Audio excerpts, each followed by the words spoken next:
নমস্কার বন্ধুরা, রুমকির সংসারে আপনাদের সকলকে স্বাগত। আজ নিয়ে এলাম পোস্ত সর্ষে পাবদা রেসিপি। আমি এখানে 6টা পাবদা মাছ নিয়েছি।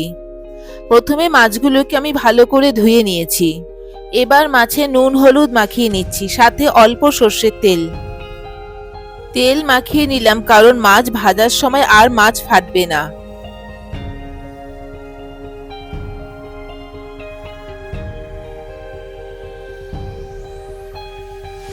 দেখুন তেলটাও মাখানো হয়ে গেছে।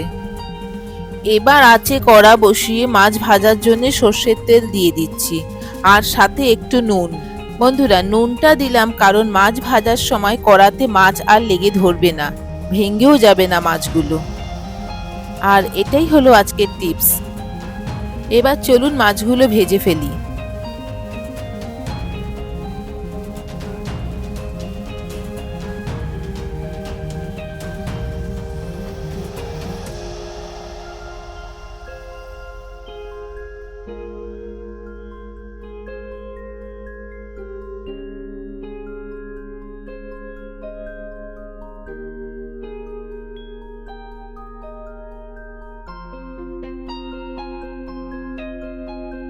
বন্ধুরা, দেখলেন তো মাছগুলো উল্টানোর সময় একটুও কড়াতে লেগেও ধরেনি, প্লাস ভেঙেও যায়নি।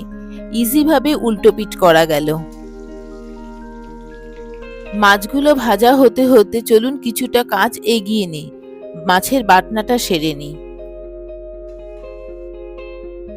এখানে পোস্ত, সাদা সর্ষে, লঙ্কার গুঁড়ো, হলুদ গুঁড়ো অল্প জলে গুলে রেডি করে নিলাম।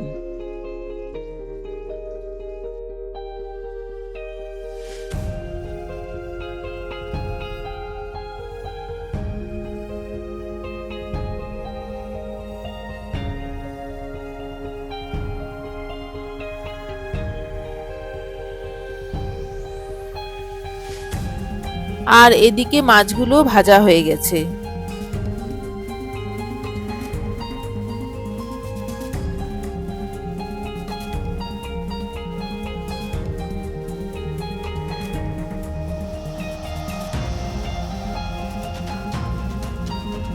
এবার কড়াতে কালো জিরে, চিড়ে নেওয়া কাঁচা লঙ্কা ফোড়ন দিয়ে ফোড়নটা একটু ভাজা ভাজা করে নিচ্ছি।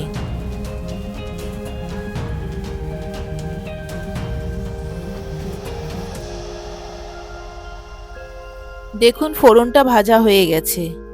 ফোড়ন থেকে বেশ সুন্দর গন্ধ বেরোচ্ছে। এখন এতে রেডি করে নেওয়া বাটনাটা দিয়ে কষিয়ে নেব।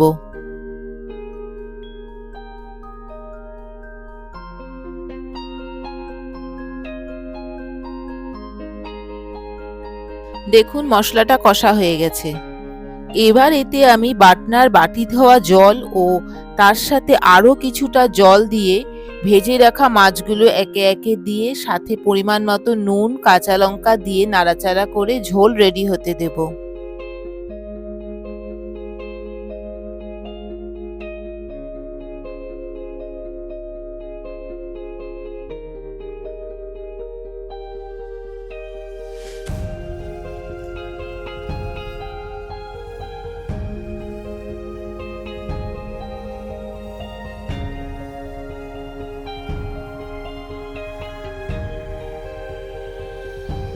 দেখুন বন্ধুরা, ঝোল রেডি হয়ে গেছে।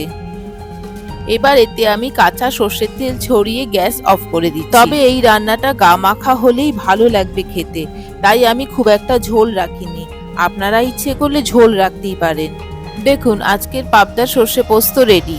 তাহলে বন্ধুরা, আজকের এই রেসিপিটা আপনাদের ভালো লাগলে প্লিজ লাইক, শেয়ার ও সাবস্ক্রাইবটা করতে ভুলবেন না যেন, আর পাশে থাকবেন।